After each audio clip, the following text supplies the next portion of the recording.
I've been kind of like, I don't know, I don't want to say obsessed, but definitely fixating on that old game show. I think it's still running, but it was called Who Wants to Be a Millionaire? I got kind of thrown in my face, how YouTube likes to do this. They'll have their little like artificial intelligence thing spit out a video recommended for you, and you'll watch it and you'll be like, yeah, that was pretty accurate. And that happened to me last week with this documentary about the original British version of Who Wants to Be a Millionaire, where this guy pretty much conned the show out of $1 million initially, and then he got immediately found out because it was very poor, his cheating scheme, but kind of hired a guy to cough every time he said the right answer, and then he would use that as the right answer. And I thought it was really interesting because they basically got this guy who was like not even really a friend, just kind of a mutual acquaintance, to agree to taking part in this cheating scheme.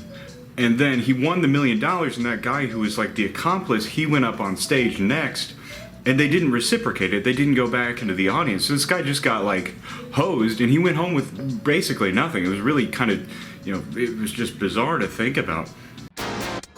And yeah, I've just had this not intense, but sort of low-level fixation with the show, the game show, the concept of the game show after watching that documentary, and I found Who Wants to Be a Millionaire second edition, greatest hits version for the PlayStation 1 at a local video game store, and I brought it home. It's a really fascinating show. I know the history of it sort of well. It was a British show, sort of saved Disney's early run with ABC when they had really basically nothing else going on. Only like 7 people have ever won. One.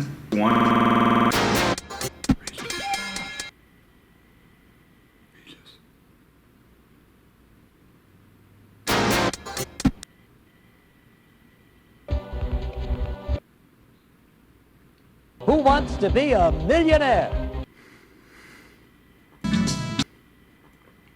Who wants to be a millionaire? Who? I do. Me. I do.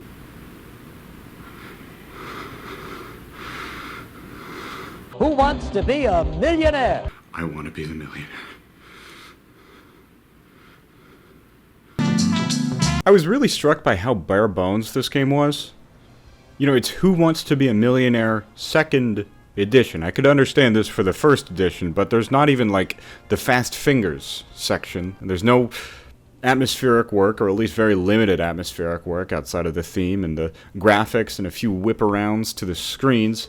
Regis Philbin lends his voice to the game, but he doesn't read out the questions, but he'll tell you if you're right or if you're wrong, ask if something is your final answer, etc., etc. He only gets on camera briefly for one line that comes up every time that you lose a game of Who Wants to Be a Millionaire second edition. Who wants to be a millionaire? This plays every time that you get a question wrong, and most of the time I get a question wrong, every time. You get a picture of the check that you would have received if the game were real, and you get Regis almost mocking you, asking the question that provides the name of the game. The strange thing is that there's seemingly an audio file on the disc for every question, provided you use the Phone a Friend lifeline. Hello, Nicholas. It's Regis. Well, hello, Regis. You got a minute? I bet you're calling about a question, aren't you? Yep. Are you ready? I'm all set. The large intestine, eh?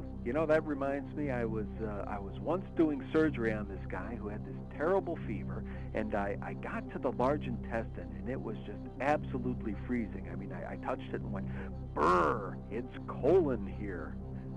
Get it? Colon? It's always something. Oh, anyhow, 5 feet. The answer is 5 feet long. You're going to go with B. Okay, wise guy.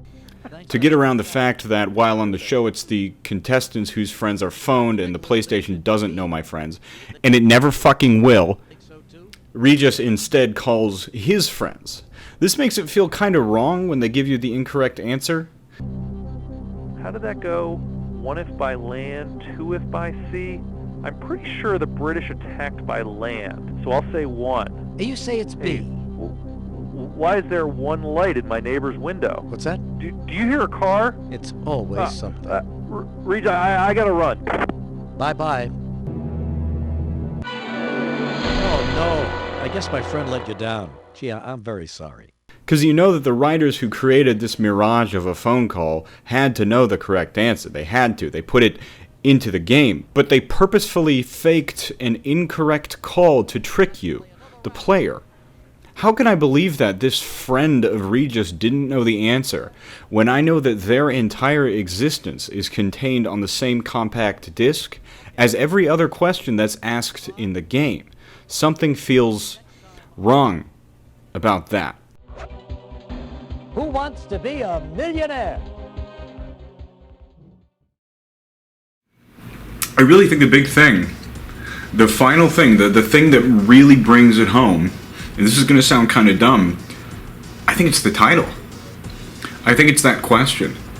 That very simple question. Who could turn that down? Who could say no? Short of billionaires, because that would be a degradation in their money. Who could be asked that question and not be a little bit enticed by it, you know? Who wants to be a millionaire? And then the show offers you that method to becoming the millionaire, and it's so logical. It makes so much sense. Just answer progressively more and more difficult questions. And maybe you'll end up with 15 that you know. 12 that you know, and 3 of them that you use the lifelines on, and those help you out. And that's the dream of it. Really, it's almost egalitarian. It's everybody gets a chance.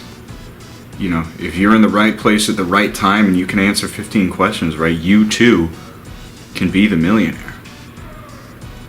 And that's what entices you in. You see that name and you think, me? I do. I want that. I want to be the millionaire. I'm sorry.